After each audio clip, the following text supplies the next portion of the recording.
Hi, good day everyone. I am Ma.Cristine Tamundong.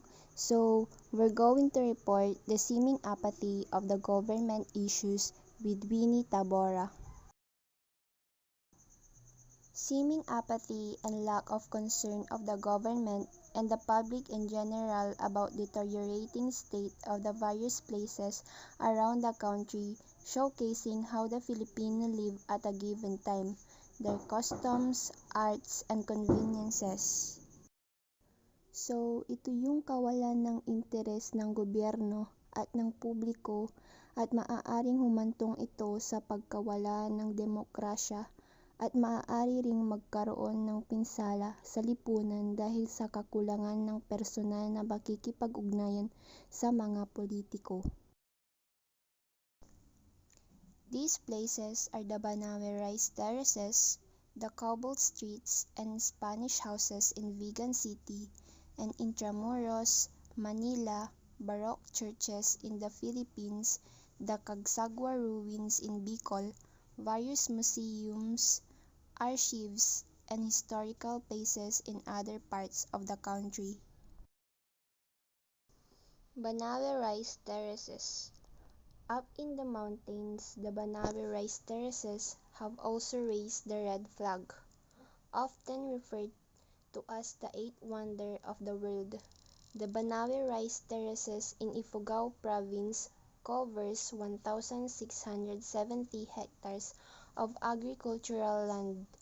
Now, recent data revealed that a total of 600 hectares have been abandoned and need to be restored. The main headache here is erosion. Add to that the loss of interest among the youngest generation to farming. They'd rather go down to the cities and try their luck for a more stable income in call centers, real estate, and other salary-based careers. Ang Banawe rice terraces ay kadalasang tinatawag na eighth wonder of the world. Ang Banawe rice terraces sa lalawigan ng Ifugao ay sumasaklaw sa 1,670 hectares na lupang agrikultura.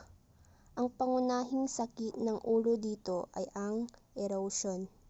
Dagdag pa rito ang pagkawala ng interes ng mga magsasaka kasi gusto pa nilang pumunta sa lungsod para subukin ang kanilang kapalaran para kumita ng mas malaki. Cagsagua ruins in Bicol. The municipality of Daraga is devoted in keeping Cagsagua as the most visited places in the province. A matter of fact, the local government of Daraga will provide rehabilitation to the area that surrounds the ruins which were destroyed during the recent calamities. Intramuros, Manila. In 2010, the Global Heritage Fund listed Intramuros as one of the endangered cultural heritage sites in the developing world because of the threat from modernization, pressure from developers and development, and neglect.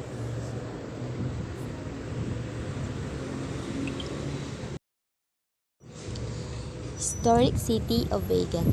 Vigan has maintained its autocratic city, its grid street pattern, historic urban layout, and use for open spaces. The historic buildings have maintained the traditional uses for commerces at the lower floor and as a resident for the owner on the upper floor. However, very few houses remain untouched. Changes introduced to the better converses houses have been to the interior, subdividing the large living quarter into small apartments, and adjusting the group floor to provide spaces to let out for commercial use. After having been completely altered to allow new uses, many structures have lost their authenticity. A few structures have been abandoned, neglected, and left to die.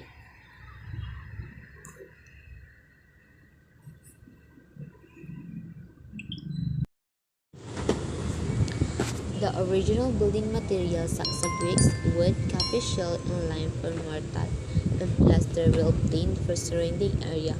The lack of traditional building materials such as wood, lime, and plaster mortar has resulted the use for modern materials such as cement and galvanized iron sheet for floating.